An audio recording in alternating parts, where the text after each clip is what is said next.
Hello everyone, welcome to my YouTube channel. इस वीडियो में हम Himachal Pradesh Power Transmission Corporation Limited में असिस्टेंट इंजीनियर इलेक्ट्रिकल और जूनियर इंजीनियर इलेक्ट्रिकल की वैकेंसी के बारे में बात करने वाले हैं।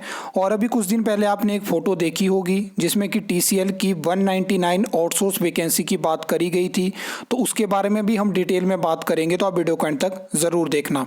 सबसे पहले हम बात कर लेते हैं कि ए इलेक्ट्रिकल और जे इलेक्ट्रिकल की टीसीएल में जो सैंक्शन स्ट्रेंथ है वो कितनी होनी चाहिए। तो ए की बात करें तो 100 है, और जूनियर इंजीनियर इलेक्ट्रिकल की बात करें तो 113 यहाँ पे स्ट्रेंथ यहाँ पे होनी चाहिए। ठीक है। इसके अलावा अगर हम करंट वैकेंसी की बात करें तो ए की 16 वैकेंसी वैकेंट है और जे की 54 वैकेंसी वैकेंट है। और इसमें एक चीज़ है कि यहाँ पे आप देख सकते हो कि इन्होंने बताया हुआ है कि जो ए की वैकेंसी है वो ये जो वैकेंट वैकेंसी है इसका प्रपोजल जो है वो सरकार को भेजा गया है। मतलब कहीं ना कहीं क्या होता है कि यहाँ पे जो भी डिपार्टमेंट बोर्ड कॉरपोरेशन होता है तो वो लगातार अपडेट करता है सरकार को, और ये तो वैसे भी क्लास 1 की वैकेंसी है। तो काफ़ी टाइम पहले भी आपने सुना होगा कि टीसीएल में काफ़ी ज़्यादा वैकेंसी है जिसकी वजह से उनको दिक्कत है। अब कब तक डेपुटेशन से सेकेंडमेंट बेसिस से काम चलेगा, कभी ना कभी तो रिक्रूटमेंट करनी पड़ेगी। तो यहाँ पे ये अभी पेंडिंग है, और क्लास 1 की पोस्ट है, आपको पता है कि ये गवर्नमेंट लेवल पे मैनेज होती है। तो यहाँ पे अब देखने वाली बात होगी कि क्या सरकार कितनी वैकेंसी ए की अप्रूव करती है। तो यहाँ से एक्सपेक्टेड है कि आपको कुछ ना कुछ वैकेंसी ए इलेक्ट्रिकल की देखने को मिलेगी।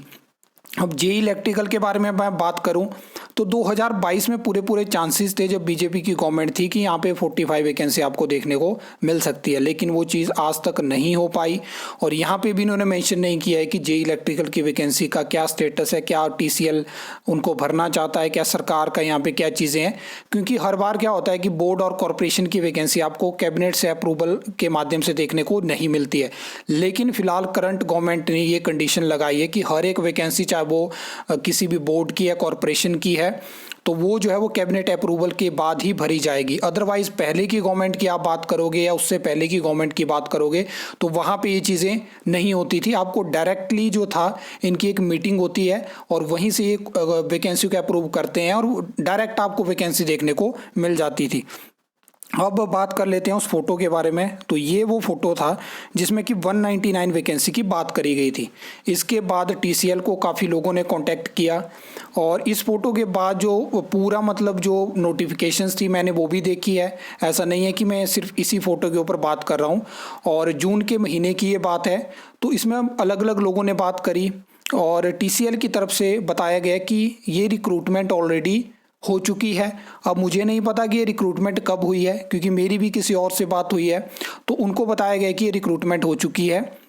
और ये रिक्रूटमेंट जो था वो अलग अलग कंपनीज के माध्यम से हुई है। और इसमें क्या है कि अभी हमने इसलिए टेंडर निकाले हुए हैं ताकि हम इनको स्ट्रीमलाइन कर सकें, मतलब कि एक कंपनी के तहत इन सभी एम्प्लॉयज़ को लेके आ सकें। तो इसके लिए हमने ये अभी प्रोसेस जो है वो स्टार्ट करी है। ये टीसीएल का कहना था जो कि मुझे बताया गया है। मैं इसकी कोई कंफर्मेशन नहीं देता हूँ कि ये चीज़ एग्जैक्ट है, क्योंकि जिन्होंने मुझे बताया मैंने उनको भी बताया कि मैं यहाँ पे इन चीज़ों पे ट्रस्ट नहीं कर सकता हूँ, क्योंकि 45 वैकेंसी की 2022 में बात हो रही थी। तो कब ये वैकेंसी फिलअप हुई इसकी तो हमें कोई जानकारी नहीं है, और मैं चाहता हूं कि ये जानकारी हमारे पास होनी चाहिए।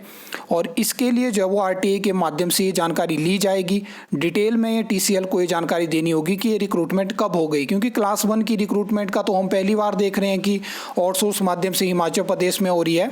तो ये सब चीज़ें इनकी आपको इसी चैनल पे पूरी कन्फर्मेशन के साथ पूरी जानकारी देखने को मिलेगी। उसके लिए थोड़ा वेट आपको करना पड़ेगा, और इस तरह की चीज़ें। बाकी आप भी टीसीएल में कांटेक्ट कर सकते हो। मैं भी खुद कोशिश करूंगा कि मेरी उनसे बात हो, क्या चीज़ें मुझे पता चलती है। और ऑफिशियल जो कंफर्मेशन होती है वो आरटीआई में ही उनको बतानी होगी।